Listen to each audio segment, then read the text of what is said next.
Whiteout Survival'a kış kuşatması etkinliği geldi arkadaşlar. Çok uzun tutmayacağım. Yeni bir de uzmanımız geldi. Kış kuşatmasının detayları çok çok uzun olduğu için bunu ben size direkt savaşma kısmı geldiği zaman işte kayıt aşaması savaş nasıl yapılıyor detaylı bir şekilde ilk eyaletlere geldi. Yanılmıyorsam Genon olan eyaletlerde muhtemelen 1-1,5 ay içinde de tüm sunuculara yavaş yavaş eklenmeye başlar.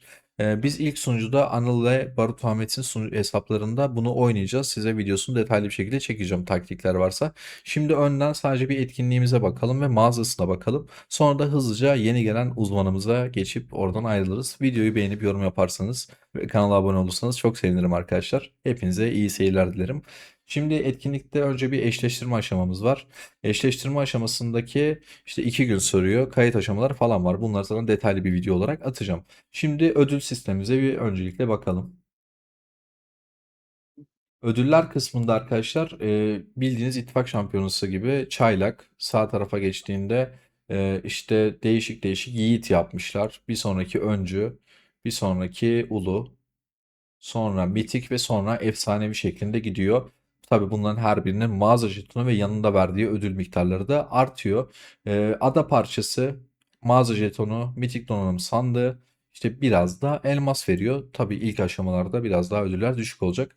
Sığınak fethi ödüllerimiz var. O da savaş ödülleri. Aslında buraya girdiğimiz anda muhtemelen ittifaktaki evet her ittifakın ödülü ayrı olarak hesaplanır diyor. İttifak katılımcıları manuel olarak bir tane ödül alıyorlarmış. Bu çok da önemli ve mühim bir şey olmadığı için burayı geçiyoruz. Önemli olan mağaza kısmı. Bakalım mağazamız nasılmış.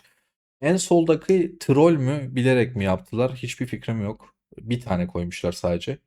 Bine bir tane alabiliyoruz. Abi Ee, böyle bir rezil yok. Bence de olacak Ahmet. şey mi ya?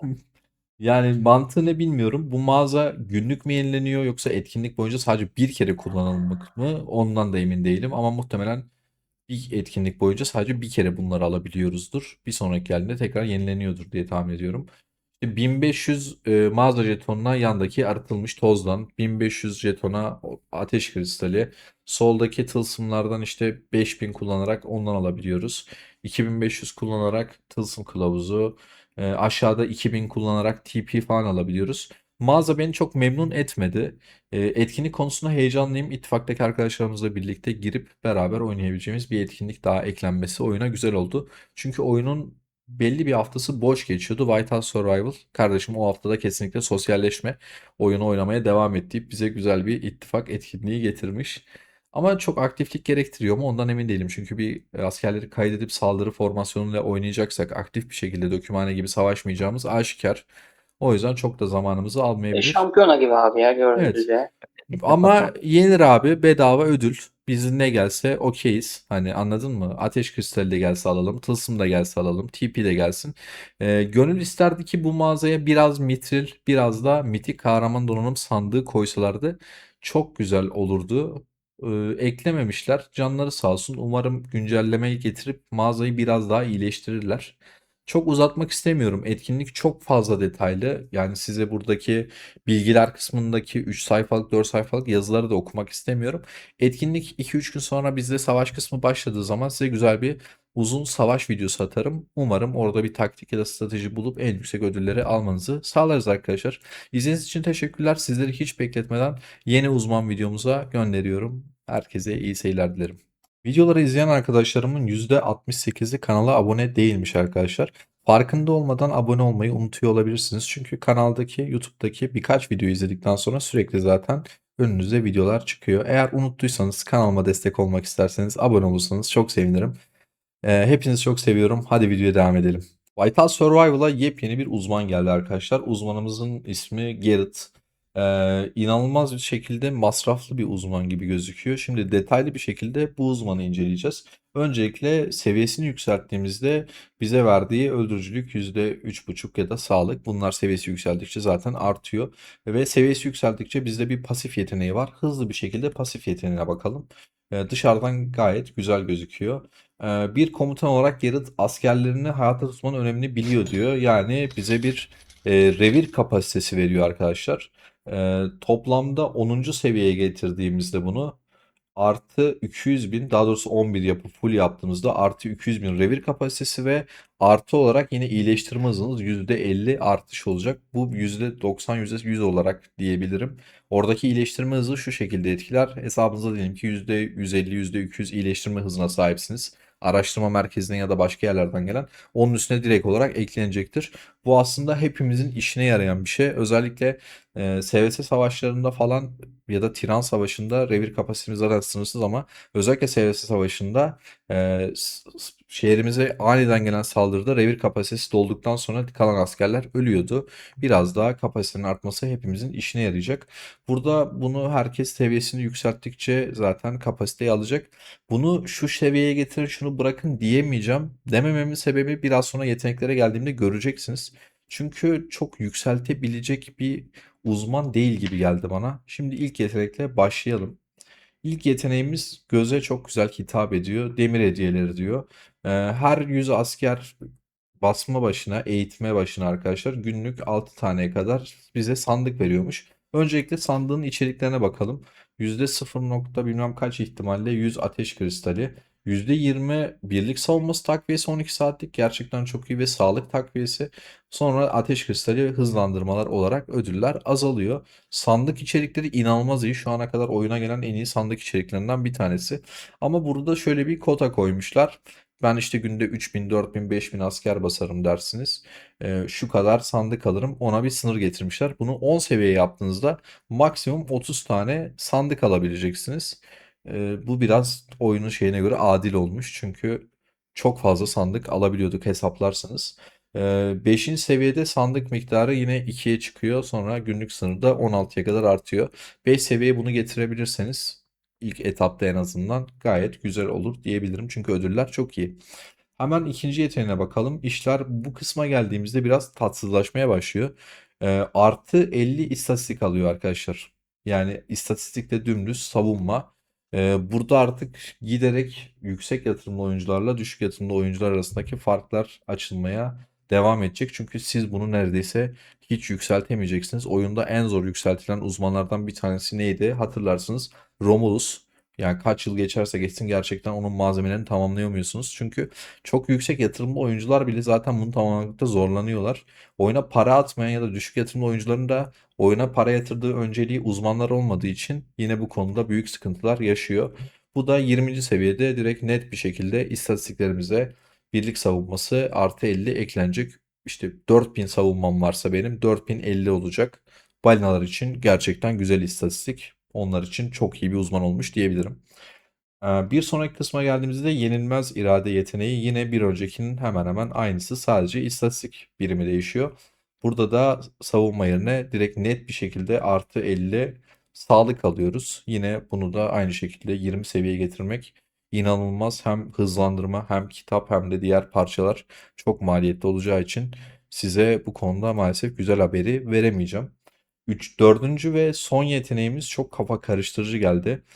Sivri komutan korkusu zayıf düşmüş düşmanların sonu diyor. Garrett'ın düşmanları konuşlandırmasında öldürücülük etkisi alır diyor. Gayet güzel bir yetenek. Bizim kafamızı karıştıran nokta tamamen aslında şu oldu. 20. seviyeye getirmek zaten bunu inanılmaz zor. Çünkü bunu en son yükselen yetenek. Bunu yükseltebilmemiz için uzmanlardaki diğer tüm yetenekleri neredeyse fulllememiz gerekiyor. Ve fullledikten sonra bunu yükseltebiliyoruz. Bunu yükselttiğimizde de 20 seviyede sadece %5 öldürücülük artı olarak mı veriyor? Yani mesela benim 3200 ya da 3500 öldürücülük istatistiğim varsa bunu 3505 mi yapacak? Yoksa direkt yüzdelik olarak alıp %5 öldürücülük niteliklerimin hepsini arttıracak mı? Ve arttırırsa da herhangi bir aktif yeteneği olmadığı için direkt benim öldürücülük niteliklerim yüzdesel olarak %5 artmış olacak. Bu inanılmaz bir güç patlaması oluyor. Çünkü eyaletlerin günü arttıkça yeni gelen kahramanlarıyla birlikte oyundaki istatistikler bayağı yükseliyor. Özellikle Gen 10'dan sonra falan her kahramanın verdiği istatistik çok fazla artıyor. Muhtemelen ilk 1000 sunucuda falan artık oyuncuların istatistikleri 6-7 bine kadar ulaşmıştır. Belki biraz abartmış olabilirim ama savaşlarda kapasitelerle aldıkları bufflarla artıyordur. Birçoğumuz buna artı olarak %5 ekleniyor diyor. Birçoğumuz da çarpan olarak etkileniyor diyor. Bunu denemeden göremeyeceğiz. 2719'daki küçük ol hesabımda bunu en azından birkaç seviyeye getirip arkadaşlar sizlere bunun artı mı çarpan mı olduğunu göstereceğim. Eğer bu videoya yetiştiremezsem onu Shorts video olarak atarım. Onu da takip ederseniz sevinirim.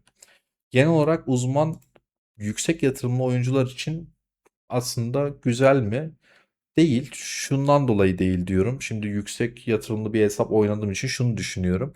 Zaten ben bunu yükselttiğimde benim rakiplerim de yükseltecek. Ben para vereceğim. Onlar para verecek. Benim artı 50 istatistiğim artacak. Onların artı 50 istatistiği artacak abi. Yani hiçbir şey değişmemiş olacak.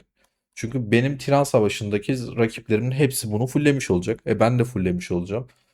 Bunu fulllemeyen kişiyle aramda çok fazla bir uçurum olacak mı? Ay pek sanmıyorum. O kadar büyük uçurum olmayacak. Düşük ya da orta yatırımlı oyuncu bunu maksimum kaç seviyeye getirip ne kadar istatistik alabilecek? O da çok meçhul.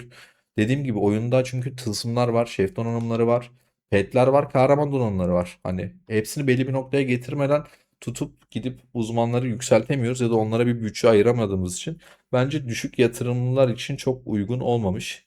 Bunun ön izlenmesi yani sneak peek yayınlandığında herkes düşük yatırımlı dostu uzman geliyor diye videolar atmıştı ama bence düşük yatırımlılar için ya da oyuna para yatırmayan arkadaşlar için çok aşırı alakasız ve gereksiz bir uzman olmuş. Sadece tek sevindirici ve en güzel yanı bence revir kapasitesiyle ilk yetenekten gelen sandıklar. Biraz şanslıysanız özellikle oradan çok güzel ateş kristali ihtiyacınızı giderebilirsiniz. Bu arada bu videoda tekrar şunu söylemek istiyorum. Ateş kristali kaynakları zaten bizim oyunda en çok bedavaya alabildiğimiz kaynaktı. Bu yeni uzmanla birlikte tekrar bu sandıklardan çok fazla ateş kristali çekeceğiz. Eğer inanılmaz ciddi bir şekilde ateş kristalinde geri değilseniz kesinlikle oyuna ateş kristali paketleri satın almayın arkadaşlar. Fenerlerden çok fazla gelmeye başladı. İşte eyalet mağazasında falan her yerden artık sürekli bize ateş kristali geliyor. Ekstra uzmanların getirdiği sandıklardan ya da arena sandıklarından falan da geliyor. Ateş kristali ihtiyacımız gitgide azalmaya başladı. Bunu belki T12'nin masraflarından dolayı arttırmış olabilirler ama yine düşük yatırımlı bir oyuncu 3 tane T12 yani ulu birlikleri rahat bir şekilde elindeki sağlam bir birikimde açabilecek. Ama onların geliştirme kısımlarını muhtemelen 5 yıl oynasa da fullleyemeyecekler. Bunu size çok net bir şekilde söyleyeyim. Çünkü onların maliyetleri yüksek yatırımlı megalodon dediğimiz hesaplar için bile gerçekten baya baya bir zor olmuş. Neyse çok uzatmak da istemiyorum.